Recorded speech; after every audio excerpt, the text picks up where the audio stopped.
وَالنَّوْمُ مُتَّجِعًا أو مُتَّكِيًا أو مُسْتَنِدًا إلى شيء لو أزيل عنه لسقط. Енді мына жерде ұйқыны айтады. Бір нәрсеге сүйеніп, шалқадан жатып, мұттажиған деген шалқадан жату кәдімгідей. Мұттакиан деген тіреніп отырып ұйықтау, бір нәрсеге сүйеніп отырып ұйықтау. Түсінікті? Мұстанидан деген бір нәрсеге жаңағы жастықтарды қойып қоямыз, немесе осы орындыққа бүйтіп сүйеніп отырып ұйықтаймыз. Ана тіреніп емес, былай сүйеніп.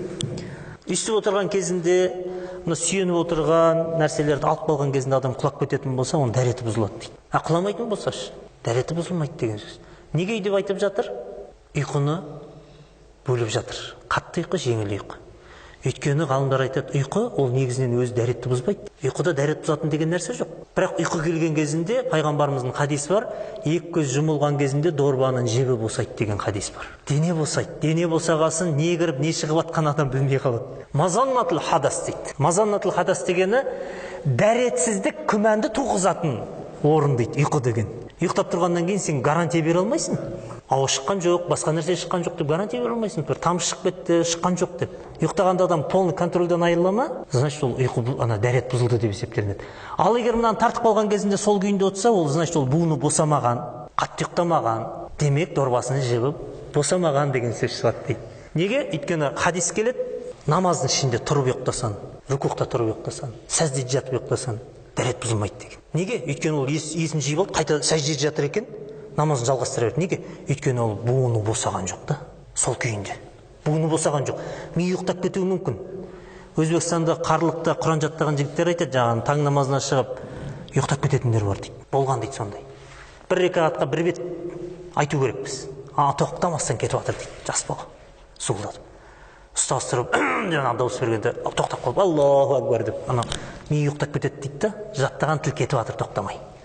Бір жарым бет, екі бетке кетіп баратыр дейді да, тоқтатпастан зуылдатып. Сондай жаттап жібергенде, иншалла бізде солай жаттау керекпіз ғой. Ұйықтап жатсақ та айтатын, яғни бас ұйықтап кетті, қалып кетті, есінен адасты, бірақ Құран тоқтамай айтып жатыр. Ұйықтап қалғанына дәлел де, енді ұйықтап қалды, қалып кетті. Намаздың ішінде ұйықтау ол дәретті бұзбайды дегені адам не?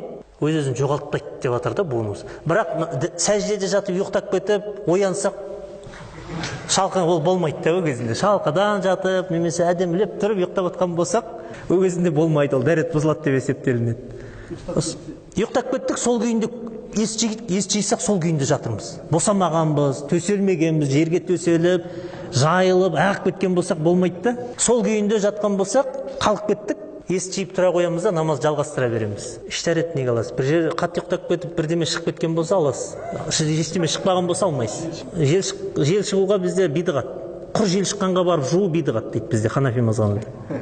Астары дәрет қыспаса несіне жуасыз? Алдында жудыңыз ба? Таза болса.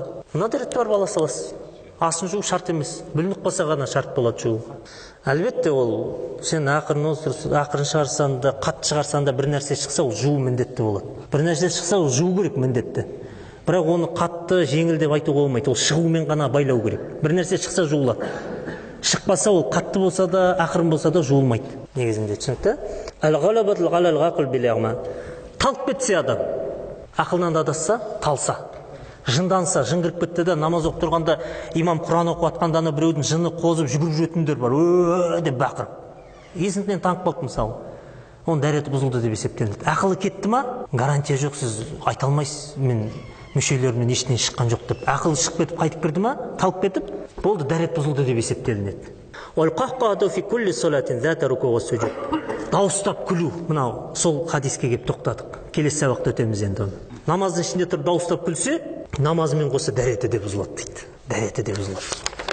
Жақсы, осы жермен тоқтайық. Келесі уже ғұсыл кетіп жатыр.